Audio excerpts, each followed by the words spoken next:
All right friends, welcome back. तो अभी आज वाले क्लास में क्या करने वाले, metallic minerals. Okay, metallic minerals, these contain varying degree of metal content and can be categorized into three main types.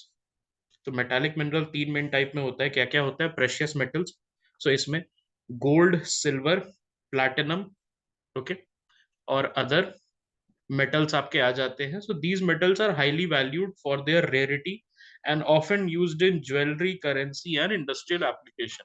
तो बहुत ज्यादा वैल्यूएबल मटेरियल रहते हैं इसके लिए। There is a whole industry out there जिसको ज्वेलरी में यूज करता है, करेंसी में यूज करता है, और उसका इंडस्ट्रियल एप्लीकेशन भी होता है।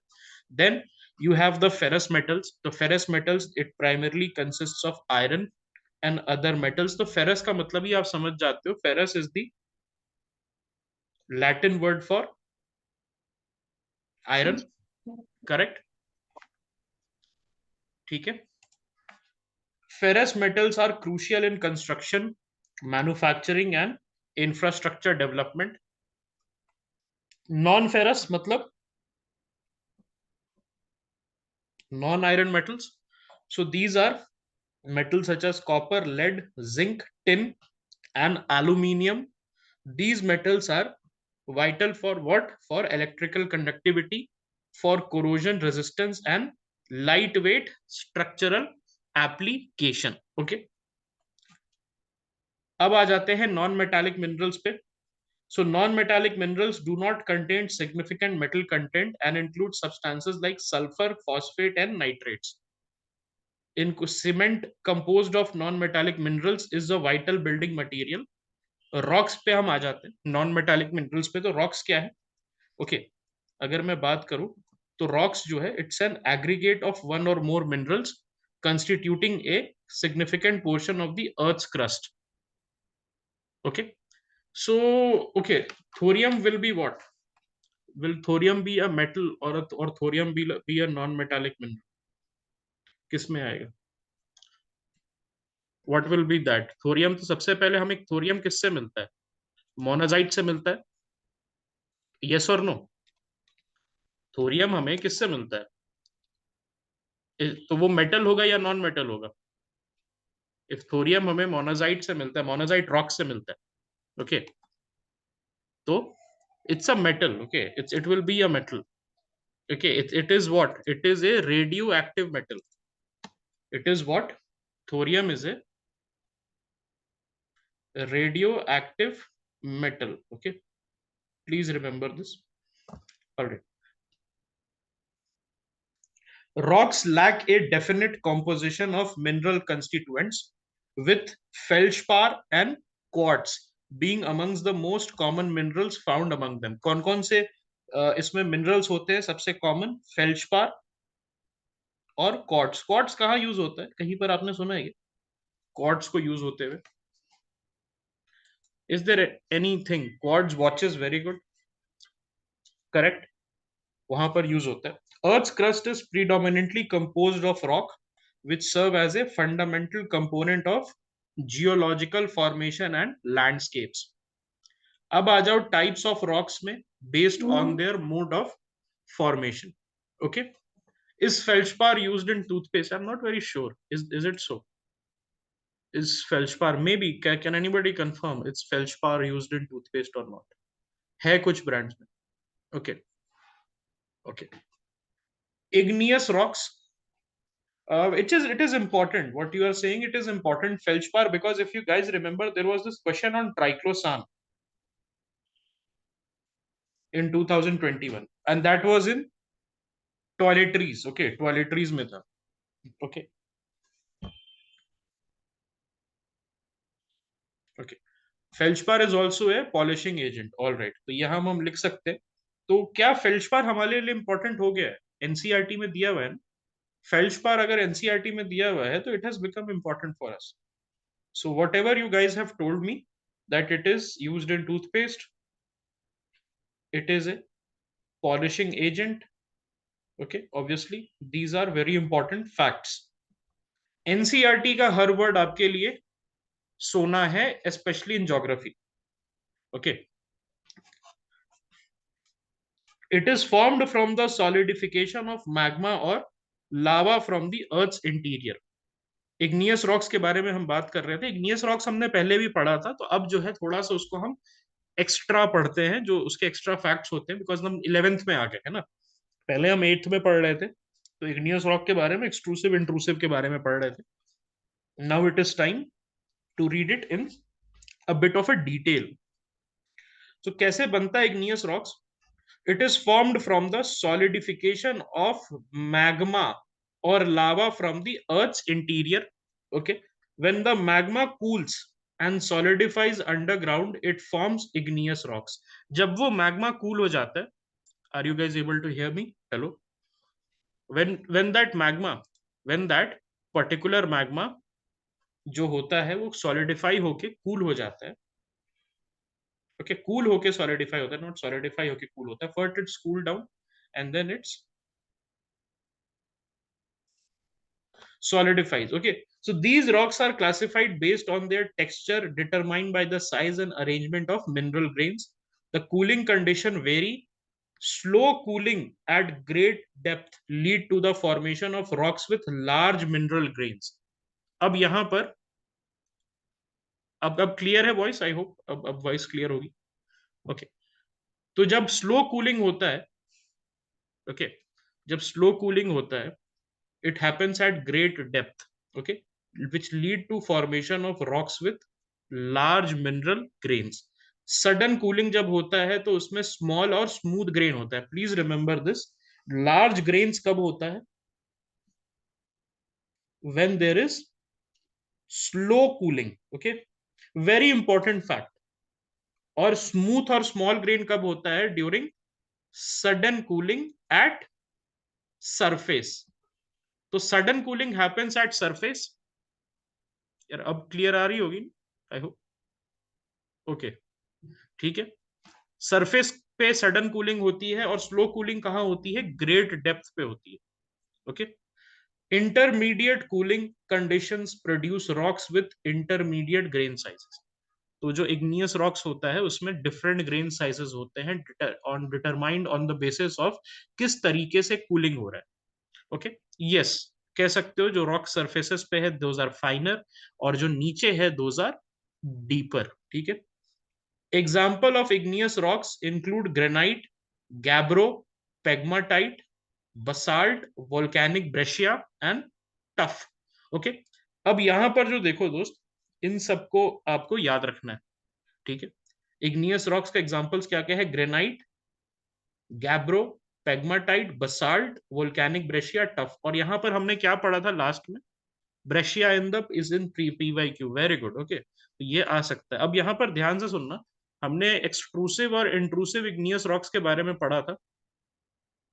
एक्सट्रूसिव और इंट्रूसिव में तो बसाल्ट क्या था? एक्सट्रूसिव था कि इंट्रूसिव था? बसाल्ट क्या था? वाज इट एक्सट्रूसिव और intrusive?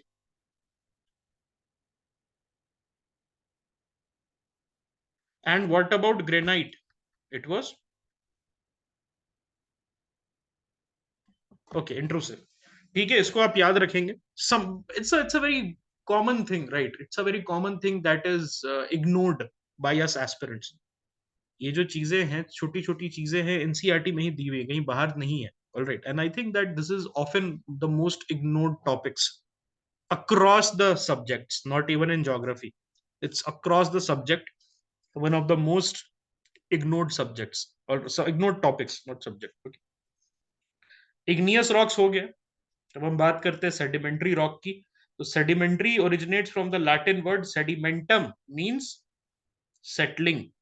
Okay, even if you have a basic concept of what constitutes an igneous rocks and what constitutes a sedimentary rock, आप आराम से वहां पर जाके लॉजिक लगा सकते हैं। लेकिन आपको यही नहीं पता है कि इग्नियस और सेडिमेंट्री में क्या फर्क होता है, मेटामॉर्फिक में क्या फर्क होता है। ठीक है, तो वहां पर आपको दिक्कत हो जाएगी। कैसे फॉर्मेशन होता है सेडिमेंट्री रॉक्स का? So rocks on the earth surface undergo weathering and erosion by denudational agents. अब डेन्यूडेशनल एजेंट्स क्या क्या हो सकता है फ्रेंड्स? विंड, वाटर पॉसिबिलिटी है, फ्लोइंग वाटर विंड का, उसके through you get the denudation process. Yes, Okay, its result in the fragmentation of rocks into various size particles. These fragments are transported by external forces and deposited. Through compaction, these deposits undergo lithification. Lithosphere. Lithification. Now do you understand what is the key here? Lithosphere. Lithos का मतलब क्या हो जाएगा friends? When I am talking about lithos, तो उसका मतलब क्या हो जाएगा? Just try to something which is related to rocks, something which is related to rocks, correct? अब यहां पर समझो लिथिफिकेशन प्रोसेस दे अंडरगो, जिसमें सेडिमेंट्री रॉक्स बन जाता है, ठीक है? अब यहां पर आप समझो कि क्या मैं बोल सकता हूं अर्थ के सरफेस से ये रॉक्स बन रहे हैं? when the earth's surface undergoes weathering, erosion by denudational agents, right? और उससे जो है जो रॉक्स बन रहे हैं आफ्टर गेटिंग ट्रांसपोर्टेड, तो ऐसा मैं कह सकता हूं कि कानपुर में गंगा नदी के किनारे जो रॉक्स हैं उनका origin might have been in Uttarakhand. Patna के गंगा किनारे जो रॉक्स हैं उनका origin might have been in maybe you know Uttarakhand या इवन इन नेपाल, ऐसा भी हो सकता है। कोसी और गंडक और बाकी रिवर के आसपास का जो रॉक्स है, वाई? बिकॉज बहुत दूर से वो जो फ्रेगमेंटेड मटेरियल हम लेके आ रहे हैं, because one of the carrying agent is the river, और वहां पर फिर लिथिफिकेशन का प्रोसेस हो रहा है, बहुत स्लो एंड क्रूशिएटिंग प्रोसेस है। It's a very very slow and excruciating process.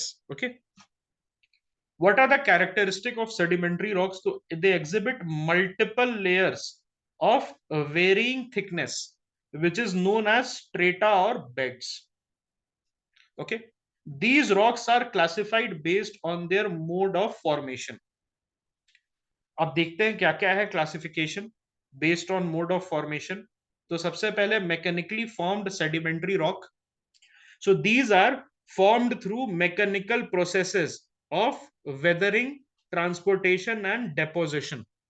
तो ये जो है बहुत मैकेनिकल जो प्रोसेस होता है, सिंपल मैकेनिकल प्रोसेस जिसमें weathering, transportation and then finally उसको डिपॉजिट कर दिया जाता है। सबसे पहले वेदरिंग से क्या होता है? ब्रेकिंग। उसके बाद ट्रांसपोर्टेशन किससे होता है?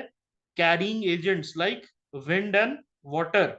और उसके बाद फिर फाइनली वो जाके एक जगह पर डिपॉजिट हो जाता है, और फिर वहां पर लिथिफिकेशन का प्रोसेस स्टार्ट होता है। एग्जाम्पल क्या क्या है फ्रेंड्स इसका? Sandstone, conglomerate, limestone, shale and loess. अब यहां पर यूपीएससी आपसे क्या पूछ सकता है? लाइमस्टोन किसका एग्जाम्पल है? Limestone is an example of igneous rock. Is it correct? It is not. Limestone is an example of sedimentary rocks. Okay, mechanically formed sedimentary rocks. Okay, ये चीज है। Then organically formed sedimentary rocks. So these originate from the accumulation and compaction of organic material, जो कि dead and decaying matter से बनता है। Okay, all right. Is salt flat? क्या salt flat है लिथिफिकेशन का प्रोसेस का एग्जाम्पल? अब सॉल्ट फ्लैट जो है, अब सॉल्ट फ्लैट जो है, क्या वो लिथिफिकेशन का एग्जांपल है? Can you just Google it? I do not have knowledge of this, because salt flat हमारे लिए एज अ टॉपिक इंपॉर्टेंट है। Salt flat is important for us as a topic, but क्या वो lithification के process से बना है, that is something that I am not very sure of. Alright, maybe you can Google it. Alright, maybe you can google it and let us know whether that is the case, so that we can also add that in our notes. Examples क्या है organic sedimentary rock का, organically formed का? गीजराइट, chalk, limestone और कोल। ये बहुत important है। Okay, कोल से तो सबसे ज्यादा क्वेश्चंस आते हैं, कोल से सबसे ज्यादा क्वेश्चंस आते हैं। पिछले 5 साल से लगातार आपको कोल बेस्ड क्वेश्चंस देता रहता है UPSC. Then comes chemically formed sedimentary rocks. So this is result from the precipitation of dissolved minerals from water. Okay, ये क्या है? Precipitation of dissolved minerals from water. Examples क्या होते हैं? Chert, limestone, halite and potash. Potash is also very important. Potash is important in which field? Can you just let me know? It is perhaps important in agriculture. Very good. Potash is important in agriculture. Okay, ठीक है. ये सारा ये कैसे है? ये dissolved mineral से बना है, तो इसको हम लोग केमिकली फॉर्म बोलेंगे. ओके, अब हम आ जाते हैं मेटामॉर्फिक रॉक्स पे. Metamorphic rocks, yes, Rajasthan has a significant potash field. Okay, metamorphic rock में मेटामॉर्फोसिस का मतलब क्या होता है? Change of form. जैसे बटरफ्लाई होती है ना, जो कि एक कुकून से निकल के मेटामॉर्फ हो जाती है. ओके, बटरफ्लाई होती है, कैटरपिलर से बटरफ्लाई बन जाती है ना. Formation process. So metamorphism is the process by which pre-existing rocks undergo recrystallization and reorganization of materials under altered condition. Altered condition के अंदर उनका recrystallization और reorganization होता है. ठीक है. This transformation occurs when rocks experience changes in pressure, temperature or both. बहुत important है. Pressure and temperature. Do you know about diamond? Diamond कैसे बनता है? आजकल तो लैब में भी बना रहे हैं, लैब में भी डायमंड बना रहे हैं, है ना. तो क्या होता है, जब कोल पे बहुत हाई प्रेशर और हाई टेम्परेचर होता है, तो वहां से आपको डायमंड मिलता है. वहां पर आपको डायमंड मिलता है. करेक्ट. कोल के अंदर, कोयले के खदान में ही आपको डायमंड मिलता है ना. It's it's sort of a carbon, perfect carbon, है ना. What is that? I think C60 उसी को बोलते हैं ना. C60, carbon 60. There is this Buckminster, हाँ, allotrope of carbon, Buckminster fullerene. याद है आपको? Do you guys remember Buckminster fullerene? है ना. सो प्रेशर और टेम्परेचर जब लगता है तो क्या होता है? मेटामॉर्फोसिस होता है. जैसे ये समझ रहे हो ना, आप एस्पिरेंट है, आप पे प्रेशर और टेम्परेचर मैंने लगा दिया. Pressure of UPSC, the temperature of UPSC preparation, और आप फिर क्या बन गए? टॉपर बन गए. Okay, you converted yourself, you metamorphed into a topper from aspirant. उसी तरीके से मेटामॉर्फोसिस में ऐसे ही होता है. Okay, types of metamorphism. Let us talk about types of metamorphism. Dynamic metamorphism, it involves mechanical disruption and reorganization of minerals within rocks through breaking and crushing without significant chemical changes. तो ये जो होता है dynamic metamorphism, ये chemical change ज्यादा नहीं दिखाता है. इसमें क्या होता है? मैकेनिकल डिसरप्शन और रीऑर्गेनाइजेशन होता है मिनरल्स का एक रॉक के अंदर ही. ओके, उसको आप ब्रेक और क्रश करके ऐसा कर सकते हो. बहुत एक मैकेनिकल प्रोसेस है, it's not a chemical process. ज्यादा आपको केमिकल चेंजेस देखने को नहीं मिलता है डायनेमिक मेटामॉर्फिज्म में, but you get a new product sort of. Whereas thermal metamorphosis क्या होता है? जहां पर केमिकल ऑल्टरेशन होता है. So which is a more permanent alteration? Is it a dynamic metamorphism or a thermal metamorphism? It is always the thermal metamorphism. Because when the chemical alteration happens, it is very difficult. Okay, it is very difficult to get it back to its original state. And recrystallization of rocks, materials due to heat.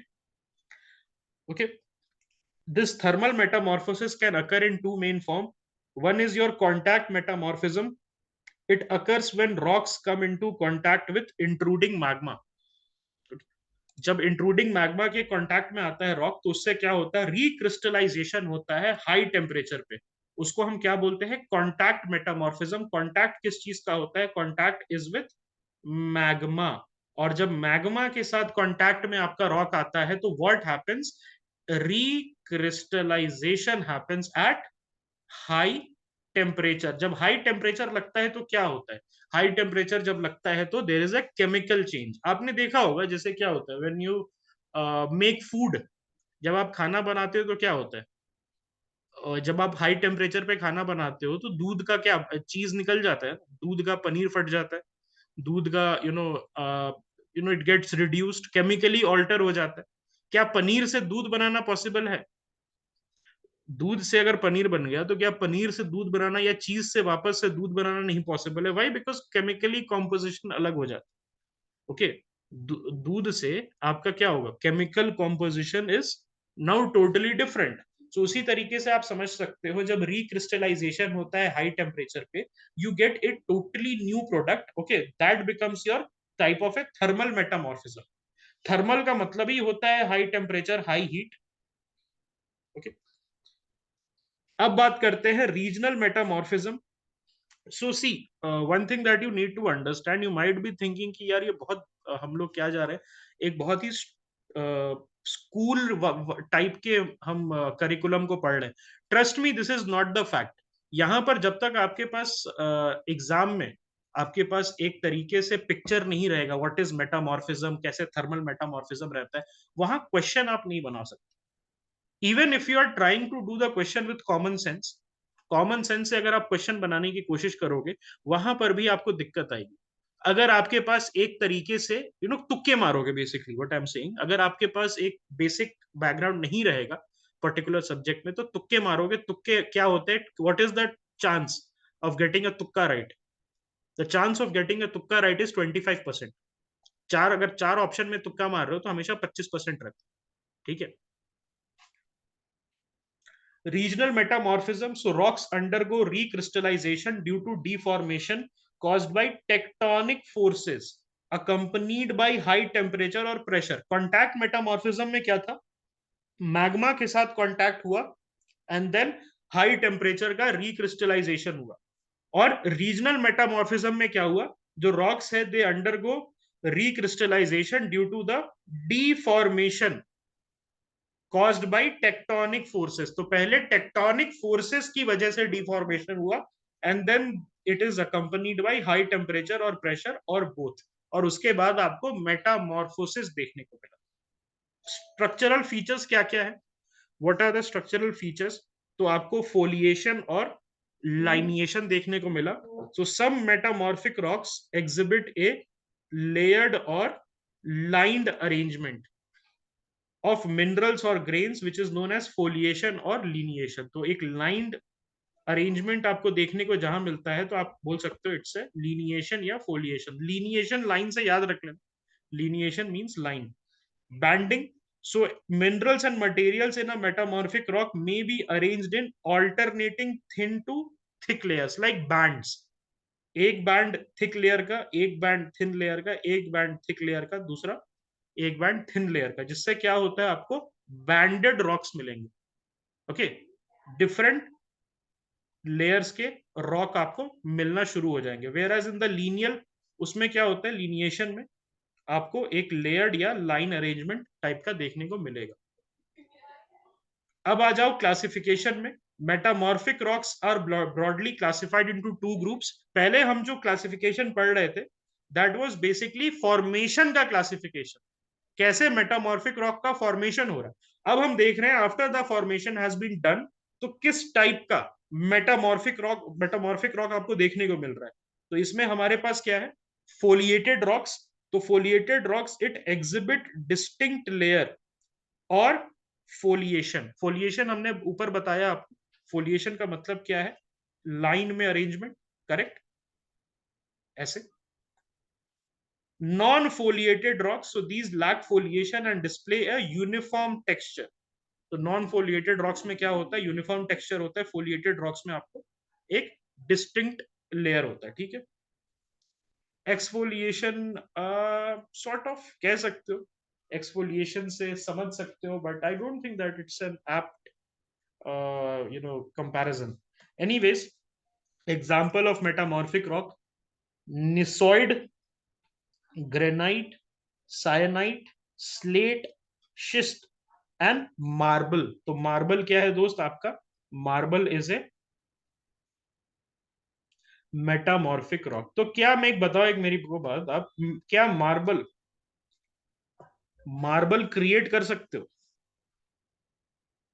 तुम lab में marble create कर सकते हो या factory में marble create कर सकते हो? You can create it, okay, you can create it. अगर आप लैब कंडीशन है, उसमें हाई टेम्परेचर हाई हीट, जब आप ये समझो ना, डायमंड आप क्रिएट कर सकते हैं। जब लैब में डायमंड क्रिएट कर सकते हैं तो ये मार्बल्स क्यों नहीं क्रिएट कर सकते, है ना। आज के डेट में लैब ग्रोन डायमंड्स का पॉपुलैरिटी बहुत हो गया है ना।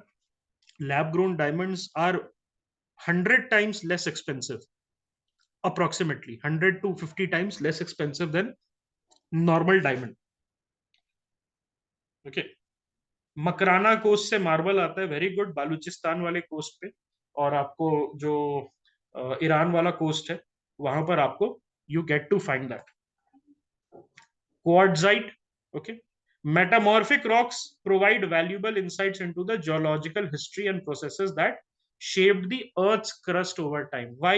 Because हमें बताता है कैसे temperature और pressure played its part in the shaping of the Earth's crust. Okay.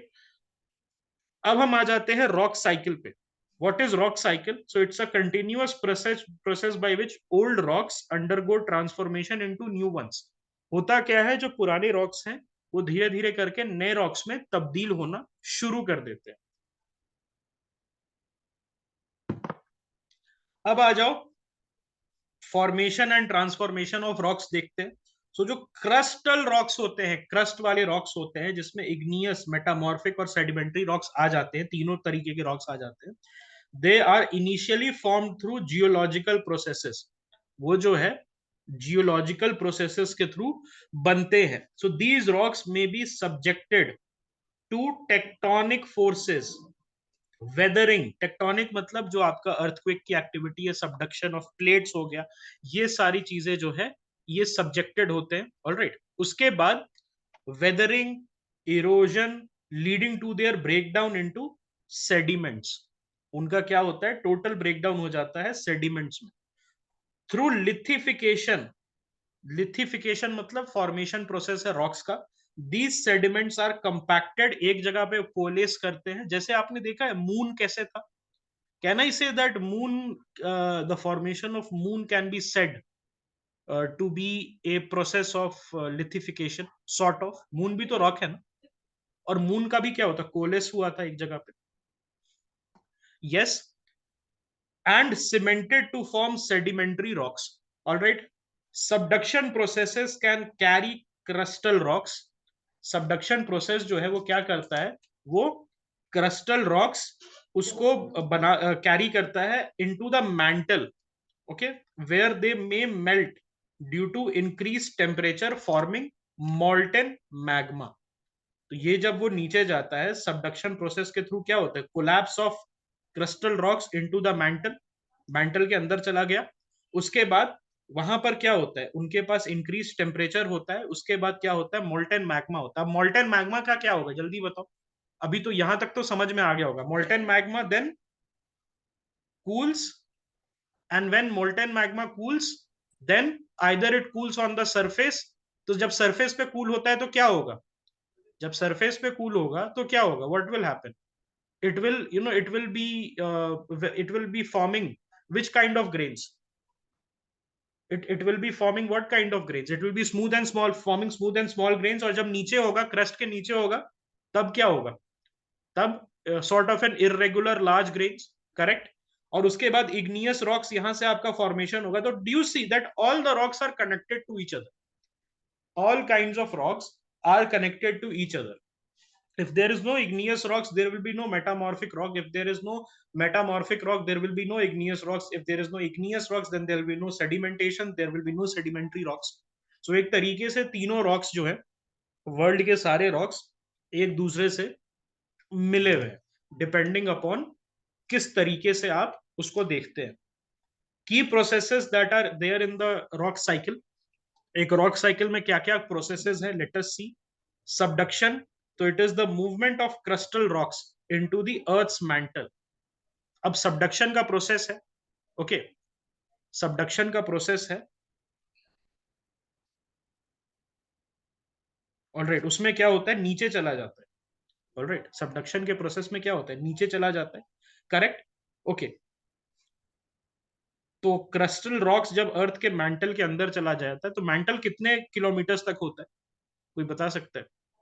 Mental हमने बात की थी कितने किलोमीटर्स तक होता है, 300 किलोमीटर्स तक आप बोल सकते हैं कि क्रस्ट होता है. 2900 kilometres, very close you are. 2700 आप बोल रही हैं, लेकिन 2900 तक हमने बात की थी.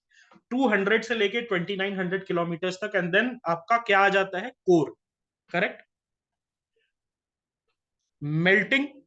सो मेल्टिंग क्या होता है? Transformation of rocks into molten magma due to increase temperature, then solidification, cooling and solidification of magma to form igneous rocks. उसके बाद वेदरिंग एंड इरोजन। अब उसी इग्नियस रॉक का ब्रेकडाउन और ट्रांसपोर्टेशन होता है। अब जब ब्रेकडाउन और ट्रांसपोर्टेशन क्या होगा तो फिर क्या होगा? सेडिमेंट्री। तो नाउ कैन आई से my friend, if you have understood this well, that igneous leads to sedimentary and both igneous and sedimentary leads to metamorphic, ऐसा मैं कह सकता हूं। igneous leads to sedimentary and both of them leads to metamorphic, and then metamorphic and sedimentary and igneous can also again form igneous if they subduct inside. Yes. Okay, now let us come to lithification,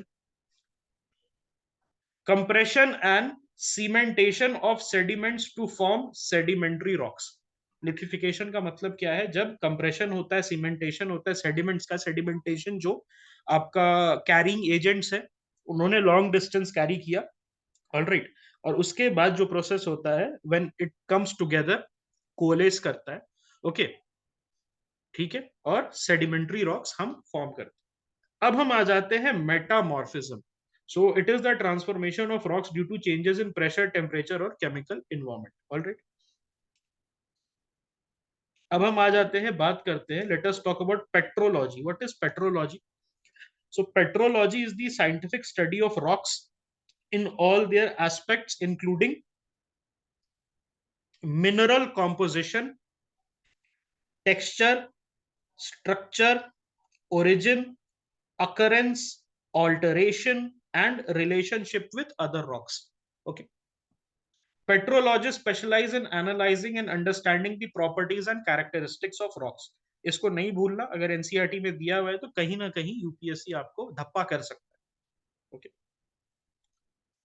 come to the geomorphic process. Okay, this chapter is over. Rock वाला जो chapter है वो खत्म हो गया। अब हम एक नए चैप्टर पे आते हैं, definition of geomorphic process. So by the way, there are 15 chapters in total in your class 11th physical geography, and it is considered as one of the toughest NCERT by even people who have cracked this examination. All right. Geomorphic processes entail both endogenic and exogenic forces. Endogenic जो अंदर से आ रहा है और exogenic जो बाहर से आ रहा है, और वो क्या करता है? exert करता है physical stress और chemical action on earth's material. उसके वजह से क्या होता है? आपको changes देखने को मिलते हैं। देखो, प्रेशर जब भी आता है इंसान पे, भी जब प्रेशर में डालूं, अगर मैं आप पे प्रेशर डालूंगी, ठीक है, आप ये इतने 10 क्वेश्चन बनाओ, रोज 20 क्वेश्चन बनाओ, सी सैट के 50 क्वेश्चन बनाओ, तो क्या आप में चेंज नहीं आएगा? आपके पर्सनालिटी में, आपके आंसर सॉल्विंग में। उसी तरीके से आप समझ के चलो कि अर्थ पे भी प्रेशर और टेम्परेचर की वजह से आपका चेंजेस आता है। ओके, अब हम बात करते हैं जियोमॉर्फिक एजेंट्स के बारे में। Let us talk about the geomorphic agents. So these are exogenic elements of nature capable of acquiring and transporting earth materials. तो ये एजेंट्स कैसे होते हैं? इसमें आपको रनिंग वाटर, ग्लेशियर्स, विंड्स, ये सारा एग्जांपल आ जाता है, जिससे क्या होता है? अर्थ का जो मटेरियल है वो क्या होता है? वो ट्रांसपोर्ट होता है लॉन्ग डिस्टेंसेस तक। उसके बाद when these agents encounter gradients they become mobile, and this mobility मतलब अब वो क्या है? ये जो एजेंट्स है वो अब लॉन्ग डिस्टेंस तक ट्रैवल कर सकते हैं। It enables them to remove material from one location, transport them and deposit them elsewhere, often at lower levels.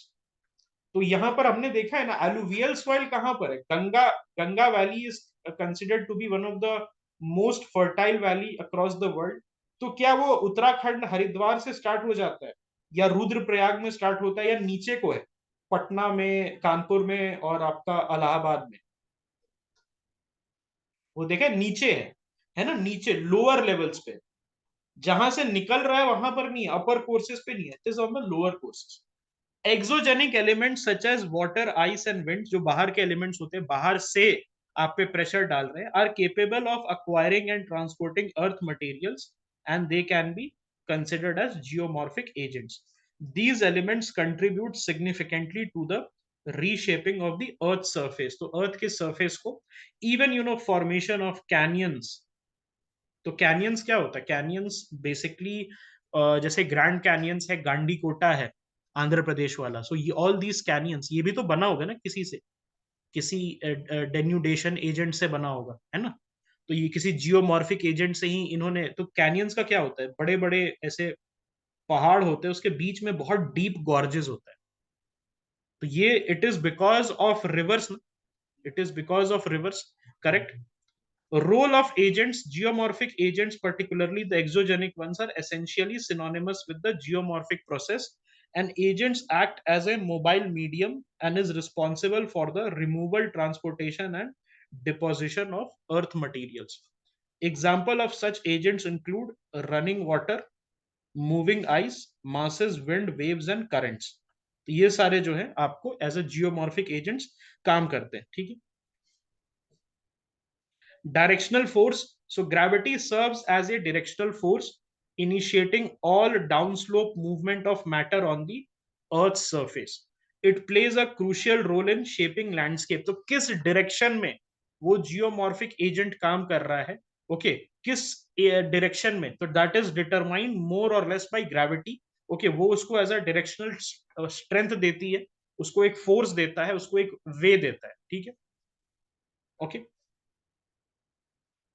Besides direct gravitational force, it indirectly triggers wave and tide induced current as well as winds. तो ये जो है wave, tide, induced currents, okay, winds वगैरह जो है वो भी एक तरीके से डायरेक्शन देती है जियोमॉर्फिक एजेंट्स को। और these indirect effect further contributes to erosion, transportation, and deposition. Gravity, along with gradients, facilitates mobility by providing the necessary energy for erosion, transportation, and deposition. तो यहां पर जो है ग्रेविटी जो है वो क्या करती है? नेसेसरी एनर्जी प्रोवाइड करती है, ओके? ऊपर से नीचे आपको क्या लगता है? मान लो कि there is a drop, river जा रहा है और रिवर से ड्रॉप है, और वहां से इसको क्या मैं बोल दूंगा? इसको मैं क्या बोल दूंगा? अगर रिवर जा रहा है, देयर इज अ ड्रॉप, तो ये ग्रेविटी की वजह से ड्रॉप जा रहा है, तो उससे क्या होगा?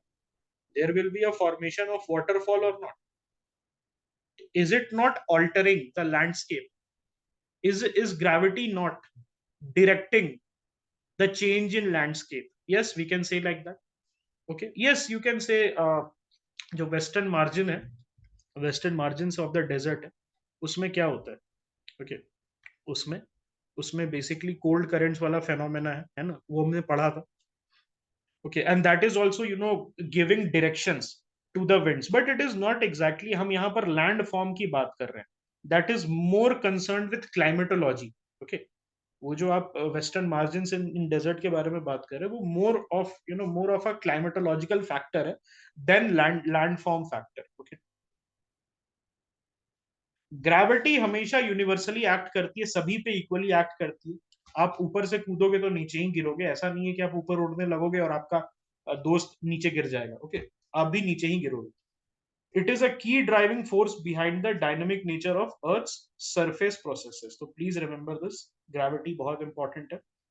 Gravitational force, when applied per unit area, generates stress on Earth's material. तो जब ग्रेविटी क्या करता है, अर्थ का जो मटेरियल होता है, रॉक्स होते हैं, क्रस्ट होता है, उस पर क्या करता है?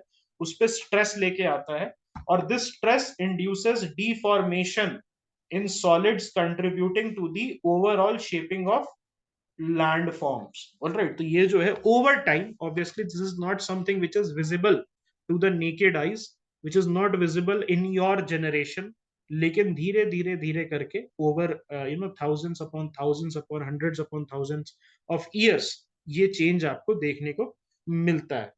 shear stresses, so forces acting along the faces of earth material are known as shear stresses, and they result in angular displacement और स्लिपेज।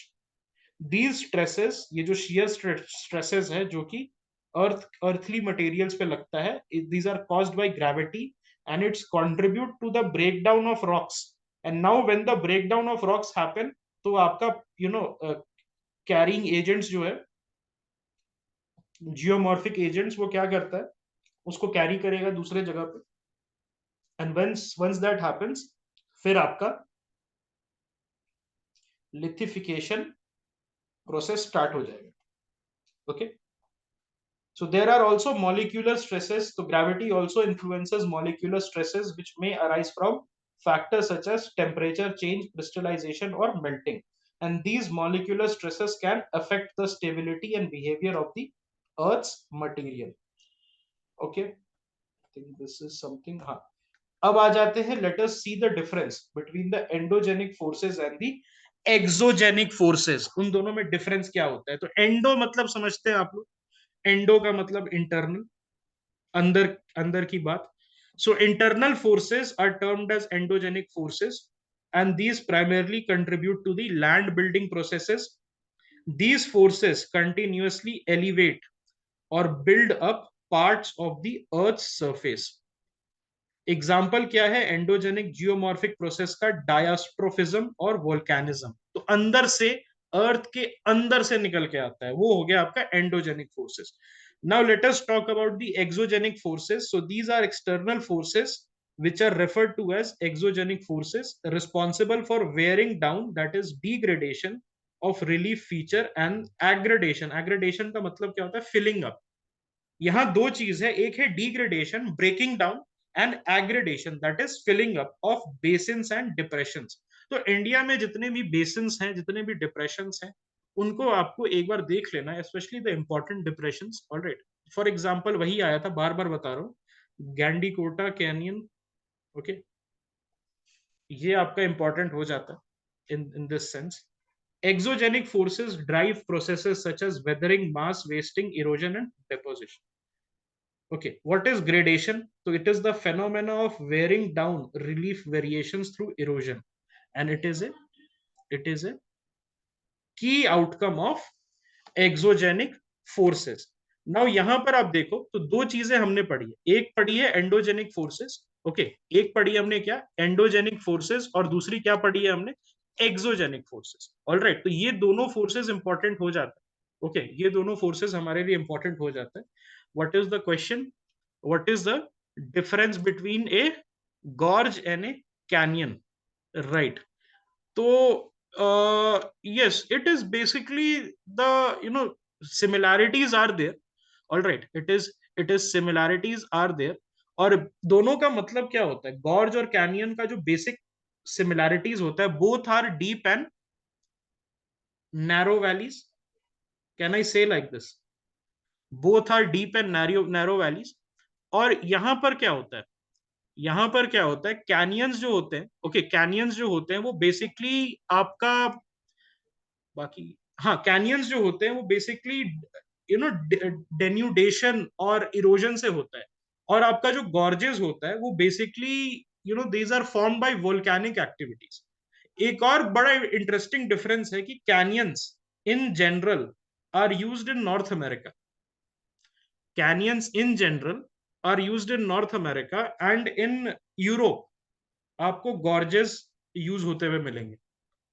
दोनों का जो बेसिक सिमिलैरिटी क्या है? There is a basic similarity between gorges and your canyon.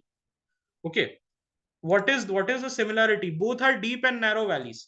लेकिन उन दोनों में ये डिफरेंस है, दोनों में ये डिफरेंस है कि ये जो कैनियंस है उनका जो फॉर्मेशन हुआ है, that is form due to more of time taking process of denudation and ये जो उसका रिमूवल होता है, रिमूवल ऑफ मटेरियल उससे.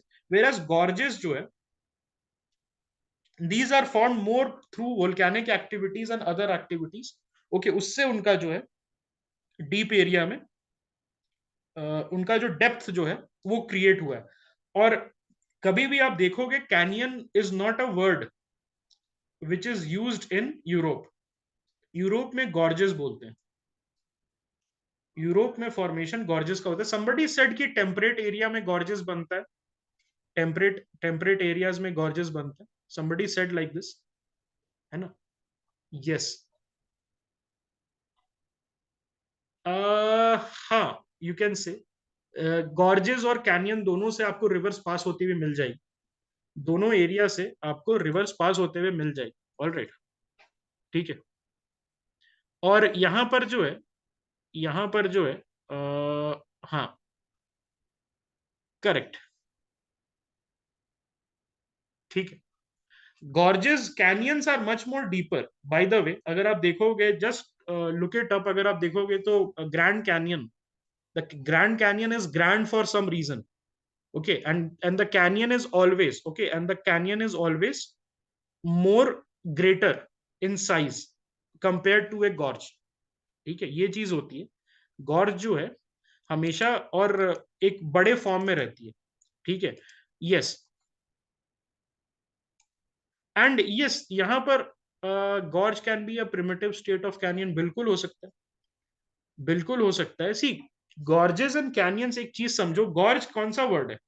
Gorge is a French word. Gorge है क्या? Gorge is a French word and it is used for European landforms. All right. And canyon जो है वो आपका अमेरिका में, नॉर्थ अमेरिका वगैरह के एरिया में होता है. And Grand Canyon, it is actually grander than the gorge. And it can be used interchangeably because दोनों का जो कोर फीचर है वो क्या है? Depth and narrow. These are deep and narrow valley. और यहां पर जो है कैनियंस को जनरली बोला जाता है it's a slow process. Slow process, slow erosional process के थ्रू फॉर्म हुआ है. और जो आपका गॉर्जेस है, ऐसा कहा जाता है it is comparatively quicker processes के through, may be through volcanic activity, may be through subduction, may be through कुछ ऐसा कुछ एक अचानक से जो हो गया, इशू हो गया, अचानक से कोई बड़ा एक ऐसा मैटर हुआ था जिसकी वजह से ये जो डीप और नैरो वैली है वो फॉर्म हुआ है. But always the canyon is bigger. Always the canyon is bigger. But also remember the canyon and gorges can be used interchangeably. Both canyons and gorges can be used interchangeably. Okay, is it clear? Okay, endogenic process के बारे में बात कर रहे थे. So energy originating from within the earth drives the endogenic processes. हमने अभी exogenic process के बारे में बात की कि कैसे बाहर से जो एजेंट्स एक्ट करते हैं. अब हम बात करते हैं एंडोजेनिक प्रोसेसेस की, जो अंदर से, अर्थ के अंदर से आता है. जैसे वोल्केनिज्म, कैन आई से volcanism is an endogenic process. Okay. This is primarily generated by radioactivity, rotational and tidal friction, and the primordial heat from the Earth's origin. Okay, अर्थ के कोर से, अर्थ के लोअर मेंटल से जो heat निकल रहा है उसके थ्रू, ओके, उसके थ्रू हम निकाल सकते हैं ये जो एनर्जी है उसको. Variations in geothermal gradient, heat flow, crustal thickness and strength leads to non-uniform action. मतलब कहीं पे क्रस्ट ज्यादा मोटा है. अब जहां पर क्रस्ट ज्यादा थिक होगा तो वहां पर क्या इम्पैक्ट होगा? लेसर और higher of the geothermal gradients. जहां पर क्रस्ट जो है, क्रिस्टल थिकनेस इज हायर, जहां पर, तो वहां पर इट विल बी लेसर ना. It will be lesser. Why? Because when the crystal thickness is heavier, ज्यादा बड़ा होता है, तो क्रिस्टल थिकनेस पे कम इंपैक्ट होगा, इरोड नहीं कर पाएगा. Good. Okay. Tectonically controlled original crustal surfaces exhibit unevenness due to these variations. तो यहां पर क्या होता है, कहीं कहीं पे हमें ज्यादा दिखने को मिलता है, कहीं कहीं पे हमें कम दिखने को मिलता है. तो यहां पर क्या होता है, अनइवन सरफेस, अनइवन सरफेस हमें देखने को मिलता है because of the difference in crystal thickness. Because of the difference in crystal thickness. Okay. कहीं कहीं पे अगर क्रस्ट ज्यादा है तो वहां पर एंडोजेनिक फोर्स भी काम नहीं कर पाएगा उस सेम इंटेंसिटी से जहां पर थिनर क्रस्ट पे उसने काम किया है. अब हम आ जाते हैं एक प्रोसेस के बारे में पढ़ने जिसको हम बोलते हैं diastrophism. So what is diastrophism? So it encompasses processes that involve the movement, elevation और building up of portion of the earth's crust. तो ये डायस्ट्रोफिज्म में क्या होता है, एक ऐसा मूवमेंट होता है इसमें जिसके वजह से, ओके, ऐसा एलिवेशन होता है और ऐसा बिल्डिंग होता है जिसकी वजह से अर्थ का जो क्रस्ट होता है that gets made up. Okay. Includes orogenic process. Orogeny क्या होता है? It leads to mountain building through severe folding. Orogenic mountains आपने सुना है? Have you guys heard about this, that the Himalayas is an orogenic mountain? या okay. orographic rains, correct, you might have heard about this. तो orogenic process क्या होता है? It's the basically mountain building जिसमें through severe folding along long and narrow belt of the earth's crust. तो यहाँ पर आपको याद होगा हमने पढ़ा था fold mountain के बारे में. So what is the example of a fold mountain? It is the Himalayas. It is the Himalayas. Yes, young fold mountain हमने पढ़ा था. Then we had studied about block mountains. तो block mountains क्या हो जाता है? Peninsular mountains में बहुत सारे एग्जाम्पल्स है आपके पास ब्लॉक माउंटेन्स के. यस, ओके, तो ये चीज आप याद रखना. ठीक है, अब देखो यहां पर एक और चीज है, थोड़ा सा आपको अपना ना दिमाग लगाना है. दिमाग क्या लगाना है कि don't fixate on prelims now. यहां पर आपका एक तरीके से you are killing two stones. Sorry, no, you are killing two birds with one stone, not you are killing two stones. It's a Freudian slip, I'll say, because of studying too much geography. But you are killing two birds with one stone. Why? Because GS1 mains में भी आपको दिक्कत होती mains के बाद, sorry pre के बाद, after prelims would have gotten over. तो इसमें GS1 में दिक्कत होती. ओके, ऐसा होता. तो ये चीज जो है आपको as a base material for your GS1 preparation can also be used. Alright, please keep this in mind. Epirogeny processes, so it involves the uplifting or warping of large parts of the earth's crust. Okay, इसमें क्या होता है एपिरोजेनी process में, जहां पर warping होता है या अपलिफ्टिंग होता है large parts of the earth's crust. earthquake entails local and relatively minor movements in this whole process. Plate tectonics are characterized by horizontal movement of crustal plates. horizontal movement क्या होता है? Suppose this is one plate, एक ये plate है, plate number 1 इसको मान लो, and then there is this other plate, इसको 2 मान लो. तो उसका हॉरिजॉन्टल ऐसे ऐसे मूवमेंट होता है. वर्टिकल में कैसे होता है? Vertical will be like this. Okay, तो हॉरिजॉन्टल मूवमेंट होता है तो क्या होगा? When there will be horizontal movement, तो there will be a process called as subduction. Plate tectonics हमने सुबह में पढ़ा था. We studied about plate tectonics in the morning. Yes, alright. Orogeny results in severe deformation of the crust into folds, contributing to mountain building. Orogeny primarily leads to mountain building, while epirogeny focuses on continental building process.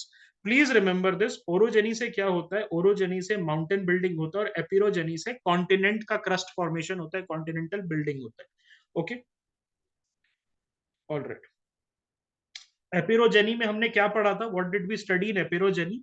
जहां पर uplifting और warping of large parts of earth crust होता है. तो can I say that epeirogeny से आपका continents can come out of oceans?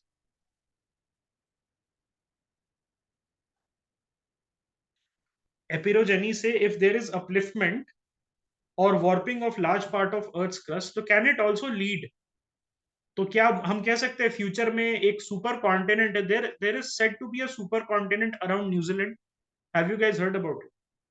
New Zealand के आसपास, हाँ यही न्यूज में था, जीलैंडिया करके था शायद. यस, तो उसमें क्या था? What was that? वहां अंडर वाटर माउंटेन्स भी ऊपर आ सकते हैं, correct.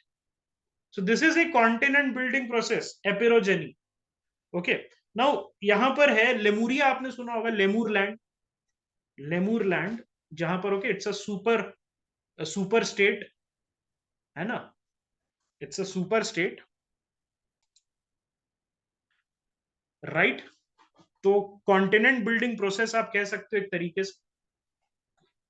These processes includes orogeny, epirogeny, earthquake, and plate tectonics can cause faulting and fracturing of the crust. Okay. They induce pressure, volume, and temperature. PVT, NRT सुना है? PVT is equal to NRT वाला formula याद है आपको? बचपन में पढ़ते थे. PVT is equal to NRT. So उसमें प्रेशर, वॉल्यूम एंड टेम्परेचर का चेंजेस है, which in turn leads to metamorphism of rocks. Yes, the gas laws. Volcanism, so volcanism involves the movement of molten rock, जिसको हम magma बोलते हैं, on to the earth surface. मतलब अब जैसे ये है वोल्केनो है, तो ये पाइप्स और डक्ट से आपको क्या हो रहा है, आपका लावा बह रहा है, ठीक है। एंड कल आपने पढ़ा था बाल्टोलिथ्स, लेकोलिथ्स, फैकोलिथ्स, याद है? That is also very important. Alright, तो उसको रिवाइज कर लेना। ऑब्वियसली याद तो रहा नहीं होगा किसी को, because it is too difficult in a class to get it into your head. तो please do revise it multiple times, इसी के अंदर आपको सारा चीज मिल जाएगा। एंड प्लीज ऑल्सो, जो भी मैं अभी दूंगा आपको document with the pictures, pictures को आप देख सकते हो, ठीक है। पिक्चर्स को आप देख सकते हो, और उसके थ्रू आप, जैसे फेकोलिथ्स है, लैकोलिथ्स है, ये सारी चीजें जो है, जैसे इसमें डक्ट्स होता है, डक्ट्स होता है, तो वो कैसे मैग्मा को ट्रैवल कराता है, ये सब चीजें एक बार पिक्चर से देख लोगे तो समझ में आ जाएगा। Okay, alright. Okay, I think these are something that we can skip, क्योंकि ऑलरेडी कर चुका है हम। ऑलराइट, वेदरिंग देखते हैं। What is weathering? It's a exogenic geomorphic process. So it is an in situ process. It is what? It is an in situ process, जो कि on site होता है, and it occurs without significant motion of material. Weathering involves the mechanical disintegration and chemical decomposition of rocks. Weathering में क्या होता है? Mechanically disintegrate होता है और केमिकली डिकम्पोज होता है rocks, due to various elements of weather and climate. Now do you understand weathering? Because in weathering, weather and climate will be one of the top factors. मान लो for example, एक imagine करो, rock है बहुत बड़ा सा, और उस पे थंडर स्टॉर्म गिर गया, तो क्या वो मैकेनिकली ब्रेक डाउन होगा कि नहीं? एक रॉक के ऊपर बहुत तेज से बिजली गिरी, तो क्या उस पे होगा कि नहीं? एक रॉक है, उस पे बहुत तेजी से बिजली गिरी, तो क्या उसका मैकेनिकल ब्रेकडाउन होगा कि नहीं, कि केमिकल ब्रेकडाउन होगा? Will that be a mechanical breakdown और a chemical breakdown? It will be a mechanical breakdown, because a mechanical force has acted upon that, और उसके बाद उसका फिर केमिकली डिकम्पोजिशन स्टार्ट हो जाएगा। Okay, weathering process are influenced by geological, climatic, topographic and vegetative factors, with climate playing a significant role. तो weathering से याद रखना weather, और weather and climate will be a driving force. Weathering can be classified into chemical weathering and physical weathering. So chemical weathering में solution, carbonation, hydration, oxidation and reduction, उससे क्या होता है, आपको chemical reactions होता है, which involves oxygen. Obviously oxygen is something that is present in the atmosphere, water और acids, ये सबसे क्या होता है, chemical weathering होता है। यहाँ पर प्रेजेंस ऑफ वाटर, एयर और हीट एक्सेलरेट करता है केमिकल रिएक्शन को, जिससे क्या होता है, डीकॉम्पोजिशन ऑफ रॉक्स। सो जब डीकॉम्पोज होगा रॉक्स, तो क्या होगा, आपको कुछ मटेरियल मिलेगा, and then that materials will be carried by winds, yes और नो? एक रॉक है, बहुत प्यारा सा रॉक है, उस पर बिजली गिरी, मैकेनिकली वो ब्रेक हो गया मल्टीपल पार्ट्स में, तो that is the first step. उसके बाद क्या हुआ, उस पे है आसपास का जो वेदर है, उसके वजह से, ऑक्सीजन की वजह से उस पे उसको डिकम्पोज जो होता है, second process that is the chemical decomposition, वो स्टार्ट हो गया। अब वो डिकम्पोज कैसे हो गया? फाइनर पार्टिकल्स में, फाइनर पार्टिकल्स में डिकम्पोज हो गया, तो मान लो हवा चली या पानी आया, तो उससे क्या हुआ, जो फाइनर मटेरियल है वो क्या हुआ, दूसरे जगह ट्रांसपोर्ट हो गया। दूसरे जगह ट्रांसपोर्ट हो गया, तो फिर कौन सा प्रोसेस चला वहां पर? एक जगह कलेक्ट हो गया, कलेक्ट हो गया, उसके बाद कौन सा प्रोसेस चला? If you guys remember, lithification, excellent, lithification का प्रोसेस चला। ओके, बिल्कुल हुआ होगा, रॉक्स पे इफेक्ट हुआ होगा, वहां पर रॉक्स टूटे भी होंगे वहां पर, क्योंकि एनर्जी बहुत ज्यादा थी, और रॉक्स में रेडिएशन भी आया हो। रॉक्स में अभी जैसे चेरनोबिल में, क्यों इवन द टॉयज, जो बच्चों के टॉयज छूट गए हैं, उसमें भी 20-20 हजार तक का रेडिएशन देखने को मिलता है। Normal radiation is in double digits. Normal radiation कितना होता है? डबल डिजिट होता है। चेरनोबिल के टॉयज में, जो बच्चों के टॉयज छूट गए, वहां पर 20 हजार। ओके, बच्चा खेलना है उससे, ठीक है। अब हम आ जाते हैं physical weathering. Okay, physical weathering process. हाँ, I think there was this one incident जहां पर हमने अपना वो डाला था, रेडिएशन डिवाइस डाला था नंदा देवी में। सो नंदा देवी में एक रेडिएशन डिवाइस डाला था जिससे चाइना का, अमेरिकन का था, वो सीआईए का था, कि चाइना का जो भी वो होता ना, न्यूक्लियर न्यूक्लियर वेपन टेस्ट, उसको पकड़ा जा सके। बट प्रॉब्लम थी वो गुम गया और आज तक नहीं पता है वो कहाँ पर है। तो इसीलिए that is actually a big problem. उससे अभी भी रेडिएशन एमिट हो रहा है ऐसा लोग कहते हैं, और उसको कहाँ पर है वो हमें नहीं पता है।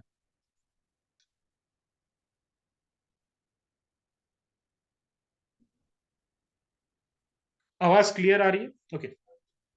Physical or mechanical weathering relies on applied forces such as gravitational force, expansion force, and water pressure.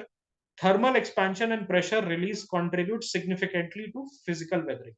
तो थर्मल एक्सपेंशन और प्रेशर जो है आपका फिजिकल वेदरिंग पे बहुत ज्यादा इंपैक्ट डालता है, विच कॉजेज फेटीग इन रॉक्स। इससे क्या होता है, रॉक्स में फेटीग होता है। अब हम बात करते हैं बायोलॉजिकल एक्टिविटी और वेदरिंग पे, कैसे biological weathering is one of the processes. तो biological weathering involves the contribution to a removal of minerals and ions from the weathering environment by organisms. तो ऑर्गेनिजम्स जैसे अर्थवॉर्म्स हैं, टर्माइट्स हैं, rodents हैं, वो क्या करते हैं, केमिकल अटैक करते हैं। जो आपने देखा है स्लाइमी स्लाइमी उनसे निकलता है, बहुत स्लाइमी सब्सटेंस अर्थवॉर्म से निकलता है, which can be corrosive in the long run. It might not be directly corrosive, but in the long run, जब बहुत ज्यादा क्वांटिटीज में बहुत सारे अर्थवॉर्म्स वो जो होते हैं वो एक रॉक के ऊपर चले जाते हैं, तो बहुत एक स्लाइमी सब्सटेंस निकालते हैं, which might prove to be corrosive for the rocks. Human activities such as vegetative disturbance, soil cultivation, plowing, dynamites, tunnel creation, ये सारी चीजें भी weathering process को enhance कर देती है. Okay. Decaying plant and animal matter also produce acids that enhance decay and solubility of elements, while plant roots mechanically break rocks. आपने देखा है कभी कभार क्या होता है कि एक पेड़ की, बरगद वगैरह की पेड़ की जड़ें इतनी दूर तक चली जाती है दैट उससे रॉक्स ऊपर आ जाते हैं। लाइकेंस भी हो सकता है, कह सकते हो lichens is not exactly, but lichens survive करते हैं। आप ये नहीं कह सकते कि उससे वेदरिंग होता है, बट वो सर्वाइव करते हैं रॉक के ऊपर। ऑलराइट। हाँ, इकोलॉजिकल सक्सेशन में पायनियर स्पीशीज होते हैं एक तरीके से, आप कह सकते हो। तो वो सर्वाइव करते हैं, तो over long period of time वहां पर हमें देखने को मिल जाता है कि breaking of rocks happen, and then once breaking of rocks happen, वहां पर क्या होता है, एक पूरा इकोसिस्टम क्रिएट होना स्टार्ट हो जाता है। You are correct. I'll say that you are correct in that sense. Pioneer species, yes, lichens are pioneer species. तो हाँ, they secrete chemicals, ठीक है, correct, you are correct. Exfoliation, it's a result of unloading, thermal contraction and expansion, and salt weathering rather than a distinct process. ये क्या होता है, unloading, thermal contraction and expansion and salt weathering, उसके वजह से जो रॉक्स का टूटना होता है उसको हम लोग बोलते हैं exfoliation. It can occur due to a temperature induced expansion and contraction. Exfoliation domes and tors are example resulting from unloading and thermal expansion. तो एक्सफोलिएशन में सबसे इंपॉर्टेंट चीज क्या है, थर्मल एक्सपेंशन। टेम्परेचर की वजह से वेदरिंग जहां होगा, जहां पर आपको टेम्परेचर की वजह से वेदरिंग दिख गया, आप उसको exfoliation, one of the types of weathering आप इसको काउंट कर सकते हो। ठीक है। Main word is thermal contraction और टेम्परेचर इंड्यूस्ड एक्सपेंशन। वेदरिंग क्या होता है, it breaks down rocks into smaller fragments, facilitating the formation of regolith, very important, regolith, soils erosion and mass movements. ठीक है। Weathering also contributes to the enrichment and concentration of valuable ores such as iron, manganese, aluminium and copper. बहुत important है। Weathering से आपको पता है aluminium कहां से निकालते हो, एल्यूमिनियम कौन से, बॉक्साइट से। एल्यूमिना रिच रॉक्स होता है, तो वेदरिंग का प्रोसेस होता है कि नहीं, इज इट नॉट इस काइंड ऑफ वेदरिंग। अगर आपको निकालना है तो एल्यूमिनियम निकालना है आपको, या एल्यूमिना निकालना है फ्रॉम द बॉक्साइट रेसिड्यू, तो बिल्कुल वो प्रोसेस है। ठीक है। ओके, इससे वेदरिंग से लैंडफॉर्म में चेंज होता है। ओके, इकोसिस्टम डेवलपमेंट होता है। अगर आपने इकोलॉजिकल सक्सेशन पढ़ा है, जहां पर एक बैरन एरिया होता है, करेक्ट, बेयर एरिया होता है ना सबसे पहले, Avanti, is it bare area और नॉट? सबसे पहले बेयर एरिया होता है, करेक्ट। उसके बाद वहां पायोनियर स्पीशीज होता है। What is a pioneer species? तो pioneer species is the first species in a particular area. Pioneer species is the first species in a particular area. Example, lichen. Lichen can be, okay, ठीक है, all right, right. So I think this is over. Weathering is over. Mass movement है आपका, उसके बाद क्या है? Just let me check.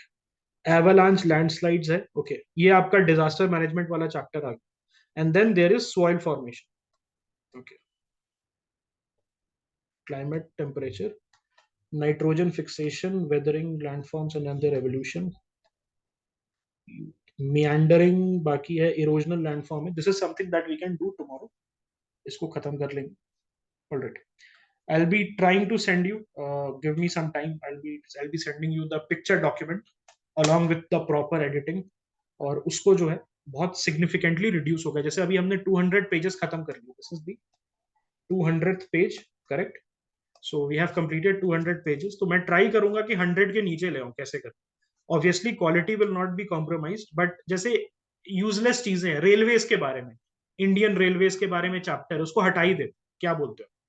जैसे मान लो कोई चैप्टर है for example on which is double, एक होता है ना डबल मेहनत.